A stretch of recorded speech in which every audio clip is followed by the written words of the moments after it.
Ali, thanks for being here. I appreciate you coming on. Thank you for having me. Okay, so let's begin with your introduction to music. So, you've had a creative upbringing with music all around you your entire life. So, how did your parents influence your sound and approach to artistry? In so many ways, oh my gosh, like I can't even name them. For those of you who don't know, my mom is an actress and a dancer, and my dad is a singer and also a film producer. They actually met on set for a movie. So, like, I was pretty much born into this creative lifestyle. And yeah, I grew up watching my parents perform. I used to go to my mom's shows. My dad used to sing like every night at home, and he would like have his friends over, and I would just like I just grew up around music, and I thought it was a very natural path for me to take. I never really thought about it even. It was just a natural instinct almost. And so, your new single, segueing from that, Lead by Example, is a bold and sexually charged track. What does the song Lead by Example represent to you, both sonically and emotionally? It represents just being in your power, taking being in your power and being out of your comfort zone. It represents being someone who's naturally more feminine, but taking on a masculine role to, again, just feel powerful. That's kind of it. Like every time I think of lead by example, I just think of this like bold statement. It's like, okay, stepping into these big boots that are not for me, but I'm still gonna do it because why not? That's the vibe I want the song to give off, and I think it does. And yeah, that's what Lead by Example is all about. Yeah. Of course. Okay, so that plays into the contrasting themes. So the song feels like a departure from the introspective nature of your previous track, Wish You Would Die. Could you talk about the contrasting themes between the two songs? Yeah, I love to put out songs that are very different, kind of back to back, especially when I'm releasing an EP or a project. I think that putting out singles that show a variety really helps get my listeners prepared for all the different corners of the world I'm building. And, the project itself works as a glue that brings it all together and makes it kind of make sense. So yeah, that's why I like to put out such different tracks back to back, and Wish You Would Die and Lead by Example is a great example of that. And so speaking to the project, to the macro project, then Boy Blues. So with Boy Blues, you're exploring a new phase of emotional complexity in queer Okay. relationships. What does Boy Blues mean to you, and how does it build on the themes of your previous work? So I came up with the title for Boy Blues when I was listening to a Cyndi Lauper song, and I recognized that term from a Lana Del Rey song, and then I just like was wondering like what does that even mean? So I gave it its own meaning, and for me it means this heightened emotions of being a boy and being with a boy. Example, Wish You Would Die, the most depressing feeling because of a boy. That's like a heightened, that's boy blues. And then even lead by example, wanting someone that bad and feeling in your power, that's boy blues, but in its own way. And then I also got to thinking, I'm like, boy blues can also be like a name, like, I am boy blues. It's almost like a persona. And then it's also like a type of music because blues. And it's like, this is like, I'm putting out some boy blues.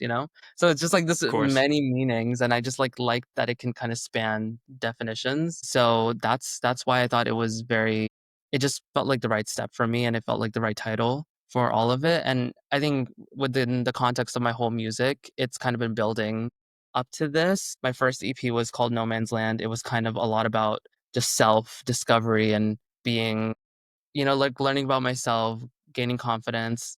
The Talking Stage was my last EP, which is more about unrequited love and just situationships. And then Boy Blues is kind of finding love and having it in your life and then dealing with that and then the heightened emotions of that. So it's kind of like a one, two, three almost. So it is a natural progression. It is the next step. Yeah. Got it. Got it. So segueing from that, speaking to your co-writers and producers, so co-writing with Liam Benayoun and working with producer Ming, how did the collaboration shape the sound and direction of this project?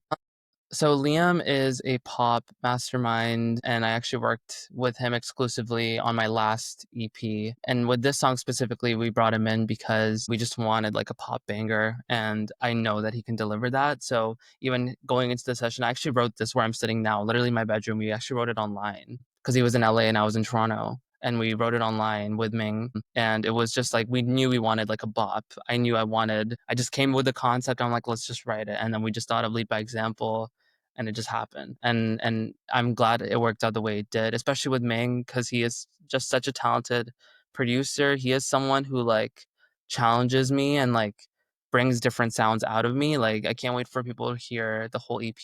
Like, up till now, like, the last 3 singles from it have been, like, garage pop. Wish You Would Die is, like, this orchestral singer-songwriter. Lead by Example is this, like, synth pop banger, and then, the next single is gonna be crazy, it's bilingual. So it's like, you Dope. know yeah, we have, like, so much going on, and I think it's just fun to, like, be challenged, because I feel like making music as an independent artist is, like, sometimes it just gets stale and you're just like, "I'm doing the same thing over and over." So at least with the sound and the sonic differences, it makes it interesting. Completely. Yeah. So, speaking to the music video then for Lead by Example. So, the video for Lead by Example incorporates themes of power dynamics and queer tension. What was your vision behind the visuals, and how does it reflect in the song's overall energy? Yeah, I just had the vision of me being like one of those rappers with like a million girls around them and just like, how they feel super powerful. I'm just like, what is my version of that?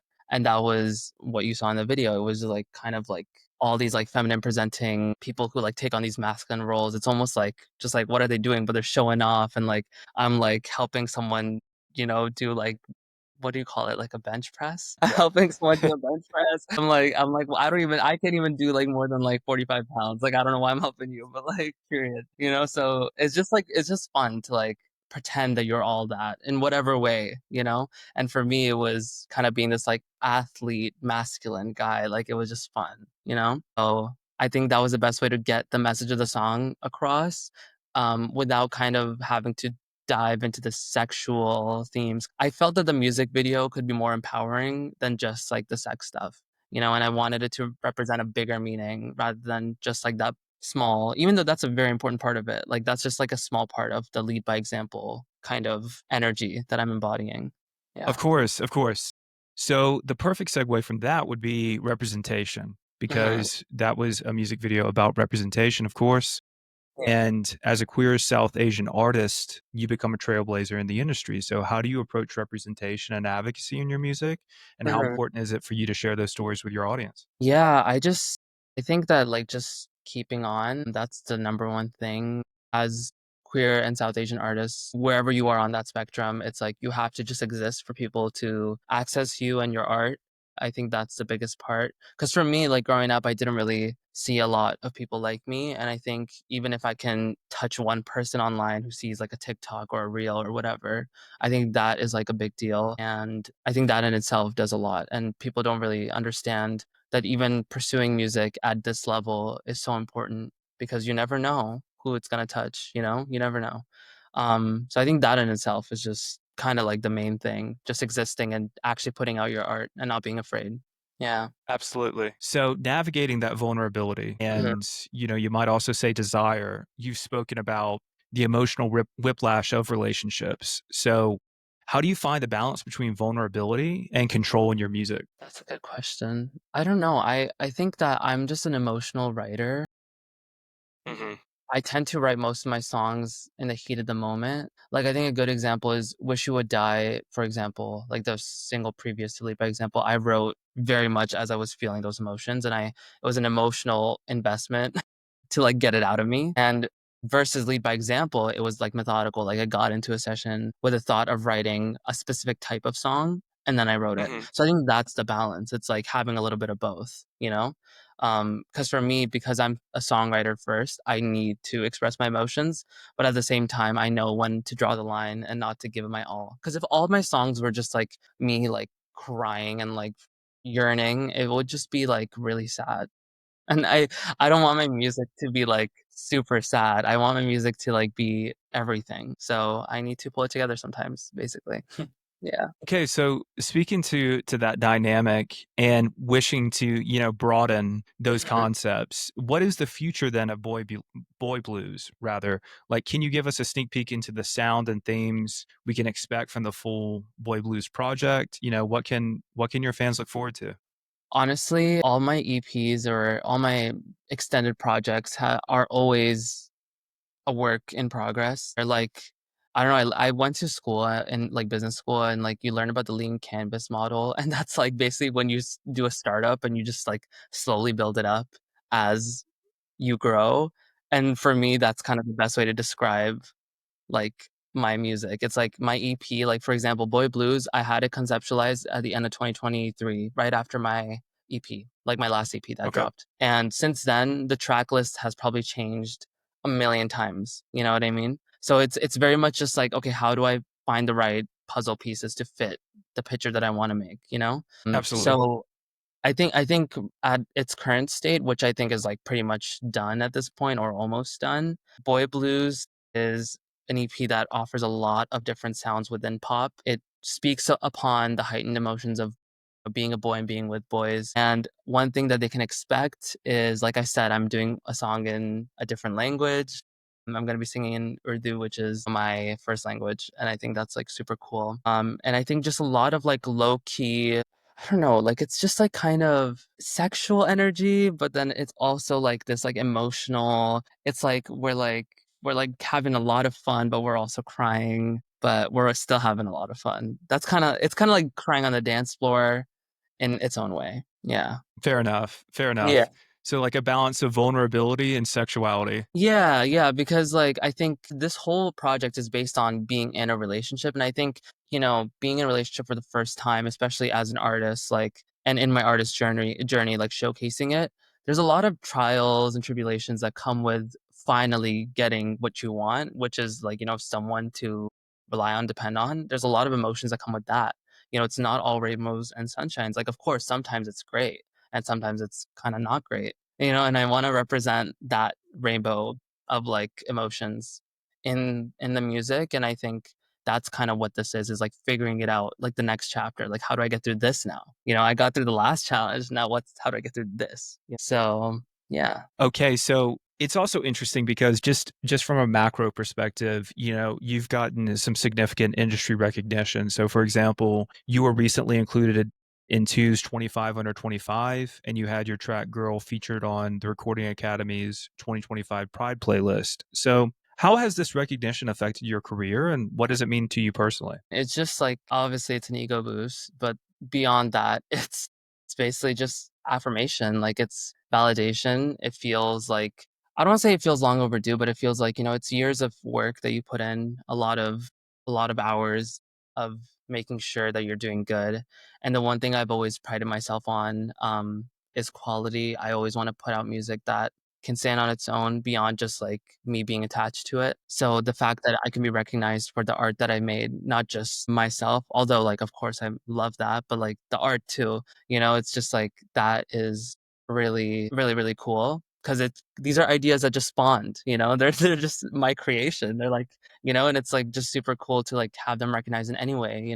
The Grammys playlist was crazy. I was like, "Whoa!" Like someone who's there has heard this song, I guess. Even though that song specifically is like a really old song of mine. I was like 16 when I made it on this laptop. Actually, I think it was my old laptop, like my old MacBook, like 2012 MacBook, GarageBand, stock plugins, everything, just me and like me in a dream, basically. Yeah, it's just really cool that that song even specifically, like, that I made alone at 16 is just on that playlist, like, that's so weird, but it's so cool. It's Yeah. really cool. It is Yeah. very cool. And let's speak to the art because you talk about your art and your influences, but I want to delve deeper into that in fact. So you describe your music as a snapshot of your life and a diary. So what specific experiences or emotions do you draw from when you're writing songs? Definitely, like, everything. I think mostly a lot of my songs I'm very basic with my songwriting. It's a lot about relationships.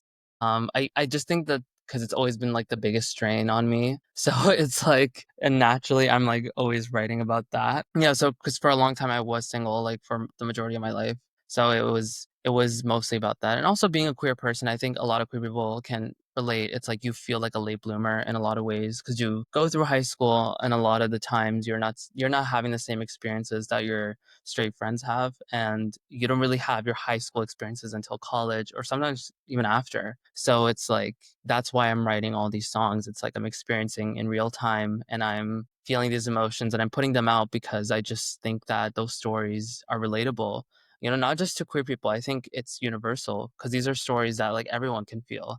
And yeah, I think I really feel that when I perform like in person because some of my songs like Jinx It is like my most streamed song now, which is super cool. We just hit 10K, so thank you. Yeah, Um congrats. Thank you, thank you. But yeah, with that song, even like every time I perform it live, it's like everyone will start singing that song, and it's just like it feels like a big hug, and I'm like everyone can relate to this song, you know?